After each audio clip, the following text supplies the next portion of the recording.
দিকে দিকে যেভাবে গণপিটুনিতে হত্যার ঘটনা বাড়ছে, কি বলবেন এই ঘটনা যেভাবে বাড়ছে, কি বার্তা দিতে চাইছে? দেখুন, এটাকে প্রতিরোধ করার জন্য তো ব্যবস্থা নিতে হবে। সেই ব্যবস্থাকে নিচ্ছে রাজ্য সরকার কি কেন্দ্র সরকার? মব লিঞ্চিংয়ের বিরুদ্ধে বারবার বিভিন্ন কোর্টে গিয়ে বিভিন্ন সরকার ধাক্কা খেচ্ছে, তারপরেও বকলমে এটাকে প্রমোট করার চেষ্টা করছে ক্ষমতার বসে থাকার জন্য। গত মাসের 27 তারিখে হরিয়ানাতে যে ঘটনা ঘটেছে, বাংলার একটা পরিযায়ী শ্রমিক সাবির মল্লিকের সাথে যে অন্যায় হয়েছে, এটা অন্যায় কোনোভাবেই মেনে নেওয়া যায় না। তার পরিবার আজকে ধ্বংসের মুখে, তাকে ডেকে নিয়ে গিয়ে পিটিয়ে হত্যা করা হয়েছে, সেটা কি গোমাংস রান্না হচ্ছে। আপনাদের বলে রাখি, হরিয়ানাতে এমনি গোমাংস কোনো জায়গায় খুঁজে পাওয়া যাবে না। তারপরে ওখানে কি গোমাংস খাওয়া তো দূরের কথা, মাটন বি চিকেন খাওয়ার ওদের সেই সামর্থ্যই নাই। তারা বললো গতকালকে, কারণ তারা খুবই গরিব মানুষ। কিন্তু এমন হচ্ছে কেন? এটাকে বন্ধ করার জন্য আমাদের রাজ্যের পক্ষ থেকে কি পদক্ষেপ? আমাদের রাজ্যের মুখ্যমন্ত্রী বিভিন্ন ইস্যুতে টুইট করেন, মণিপুর নিয়ে টুইট করেন, অবশ্যই টুইট করা দরকার। হাতরাস নিয়ে টুইট করেছিলেন, প্রতিনিধি দল পাঠিয়েছিলেন, উন্নয়ন নিয়ে টুইট করেছেন, প্রতিনিধি দল পাঠিয়েছিলেন, অবশ্যই এগুলো করা দরকার। এখনো পর্যন্ত মুখ্যমন্ত্রী বাংলার পরিযায়ী শ্রমিক সাবির মল্লিককে নিয়ে কোনো কথা রাহা পর্যন্ত কাটলেন না। যেই সাবিরদের ভোটে কিন্তু মুখ্যমন্ত্রী ক্ষমতায় আছে। সাবিররা যদি ভোট দেওয়া বন্ধ করে দেয়, মুখ্যমন্ত্রী নবান্নে যাওয়াটাও বন্ধ হয়ে যাবে, তাহলে কালীঘাটে থাকতে হবে। কিন্তু সাবিররা যখন রাস্তাঘাটে কুকুর বিড়ালের থেকেও খারাপ অবস্থায় নির্যাতনের শিকার হচ্ছে, সাবিরদের যিনারা রেহবার বলে দাবি করছেন, সাবিরদেরকে যারা বলছেন আমরা বুক পেতে দেবো, তাদের কোনো শব্দ খরচ করতে দেখিনি। আমি ধিক্কার নিন্দা জানাচ্ছি। আমি আশা করবো মুখ্যমন্ত্রী এটাকে কনডেম করবে।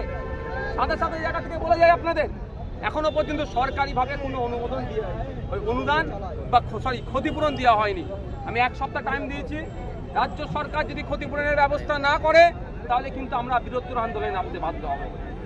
আমরা চাই তার পরিবারকে যে চাকরি দেবে, কি চাকরি দেবে না দেবে, পার্মানেন্ট চাকরি দেবে না ওই ক্যাজুয়াল কন্ট্রাকচুয়াল দেবে, সেটাও ডিসক্লোজ করা দরকার পাবলিক ডোমেইনে।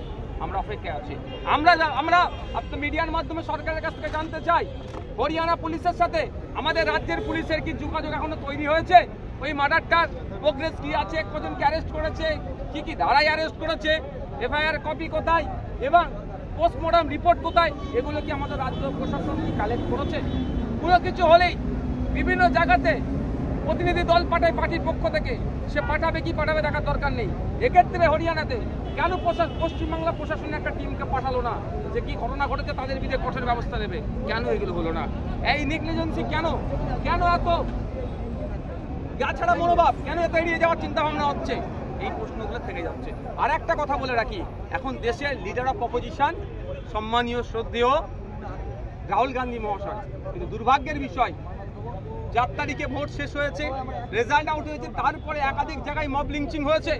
কলকাতাতে হয়েছে, হোসেন মন্ডলকে চোর অপবাদে পিটিয়ে মারলো, ইশরাত আলমকে চোর অপবাদে পিটিয়ে মারলো, আবু সিদ্দিক আল্লাহকে পুলিশ কাস্টডিতে মারলো। বিভিন্ন ঘটনা ঘটছে। ইভেন তিলোত্তমাকে যে খুন হয়েছে আরজি করে, যে ঘটনা সারা ভারতবর্ষ নয় পৃথিবীর বিভিন্ন দেশে প্রতিবাদ হচ্ছে, সেই অর্থে রাহুল গান্ধী সাহেবকে দেখলাম না। হরিয়ানাতে এই যেভাবে আপনার ছেলে সাবির ভাইকে খুন করা হলো, পিটিয়ে হত্যা করা হলো, মব লিঞ্চিং করা হলো, রাহুল গান্ধীর কোনো বক্তব্য শুনতে পেলাম না। আমাদের ভাবাচ্ছে রাহুল গান্ধী সাহেব কি করছেন, কি করতে চাইছেন, আমাদের কিন্তু ভাবাচ্ছে। তাই আমি এখান থেকে দাঁড়িয়ে আমাদের দেশের লিডার অফ অপোজিশনকে বার্তা দিতে চাই, ভোটের আগে আপনি যে পারফরমেন্স করেছিলেন, সবকা সাথ সবকা বিকাশ, বিজেপি বললো, আপনি কিন্তু বকলমে সবার পাশে দাঁড়ানোর চেষ্টা করেছিলেন, তাহলে আপনার কাছ থেকে এখন কেন আমাদের এগুলো পাচ্ছি না? আপনি একটা প্রোটেস্ট পর্যন্ত করছেন, একটা টুইট পর্যন্ত করছেন না কেন? আমাদের ভাবাচ্ছে।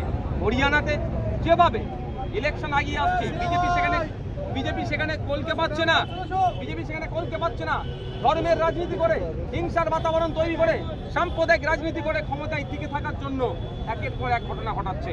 গত 27 তারিখে সাবির মল্লিককে হত্যা করেছে।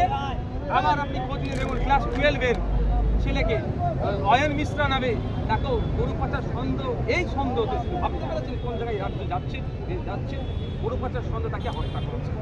এই সমস্ত ধরনের যে ঘটনা অন্যায় হচ্ছে ধিক্কার নিন্দা জানাচ্ছি। আজকের আমাদের অবস্থান বিক্ষোভ থেকে আমরা যেমন সাবির মল্লিকের জন্য আওয়াজ তুলেছি, সাথে সাথে আমরা তিলোত্তমা বোনকে আমাদের মনে যায়নি, আমাদের পরিবারের সে একজন সদস্য। তিলোত্তমা পরিবার শুধু নয়, রাজ্যের মানুষ বিচার চাইছে, এখান থেকে বিচারের দাবি।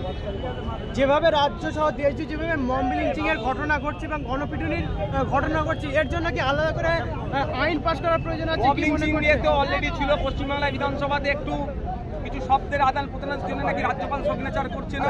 আমি বারবার এটা বলছি, রাজ্য প্রশাসনকে, রাজ্য সরকারকে সক্রিয় হতে হবে। কারণ এটা মনে রাখি, আপনাদেরকে জানিয়ে রাখি, পশ্চিমবাংলার 21 লক্ষ মানুষ ভিন্ন রাজ্যে কাজ করছে, আর ভিন্ন রাজ্য থেকে প্রায় 1.5 কোটি শ্রমিক আমাদের রাজ্যে কাজ করছে। সেই 1.5 কোটি শ্রমিককে কিন্তু আমরা নিরাপত্তা দিচ্ছি।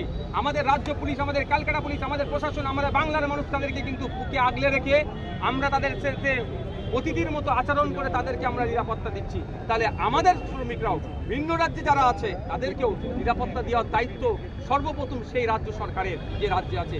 এটা তাদের দায়িত্ব বুঝিয়ে দেওয়ার জন্য সবথেকে বলিষ্ঠ, সবথেকে অগ্রণী ভূমিকা রাখা দরকার মাননীয় মুখ্যমন্ত্রী মমতা ব্যানার্জি মহাশয়। কিন্তু দুর্ভাগ্যের বিষয়, অপদার্থ হরিয়ানা সরকার যেভাবে ব্যর্থ হয়েছে, হিংসার রাজনীতি করতে চাইছে, আমাদের রাজ্য সরকারও কিন্তু তারই একই যুগের পা দিয়ে এগিয়ে যাওয়ার চেষ্টা করছে। আচ্ছা, আইএসএফ এর পরবর্তী পদক্ষেপ কি থাকছে? আমরা 1 সপ্তাহ টাইম দিচ্ছি। রাজ্য সরকার যদি ক্ষতিপূরণের না ব্যবস্থা করে, তাহলে আমরা কিন্তু আগামী দিনে লেবার দপ্তরে আমরা এই প্রশাসনের কি একেবারে ভয় দেখিয়ে দিলেন যে লাঠি নিয়ে কি যেতে হলে? আমি লাঠি নিয়ে মিন্স মানে ওইরকম ভাববেন না, জানো বলছি, এখানে কেউ করবেন না। আমরা যেটাই করি গণতন্ত্রের মধ্যে, আমি গণতন্ত্রের বাইরে একটা কাজ করি না, করবো না, আর সমর্থনও করি।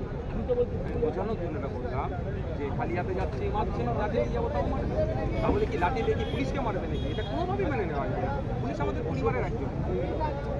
পুলিশের যে খারাপ ব্যবহার কি বলবেন? যে এখন যারা ওই 2-4 জনে করছে তাদেরকে আমরা নোটিশ করছি, তাদেরকে গতকাল সন্দীপ ঘোষ সহ 4 জনকে যে গ্রেপ্তার করেছে, তাদের কিন্তু এই আর্জিনাল নিয়ে গ্রেপ্তার করেনি। তিলোত্তমার ধর্ষণ খুন কাণ্ডে তাদেরকে গ্রেপ্তার করেনি, তাদেরকে দুর্নীতি হয়েছে, এই দুর্নীতি করেছে, দুর্নীতিটা কালকের নয় বা নতুন নয়, 2021 সাল থেকে দুর্নীতিটা বেশি আকার ধারণ করেছে। 2023 সালে ওখানকার তিনি একজন মানে সিনিয়র মোস্ট একজন অফিসিয়াল হসপিটালের একজন কর্তা অভিযোগ দায়ের করেছিলেন। মুখ্যমন্ত্রী দপ্তর পর্যন্ত দুর্ভাগ্যের বিষয় সেটা হয়নি, তামাশা করার চেষ্টা করছে, সেই এতে করেছে। আমরা অপেক্ষায় আছি তিলোত্তমাকে খুন করার পেছনে যদি কোনো হাত থাকে, তাকে বাকি থেকে থাকে, সেটা কোনো সিবিআই। সাবির খানকে পিটিয়ে খুন করার পিছনে কি এই যে বারবার বলায় দিদি মোদি সেটিং আছে, এর কি কোনো পরিকল্পনা আছে বলে? ওটা আমি এটা এই মুহূর্তে বলতে পারবো না। ভোটের রাজনীতির জন্য এটা খুন করা হচ্ছে। Thank you.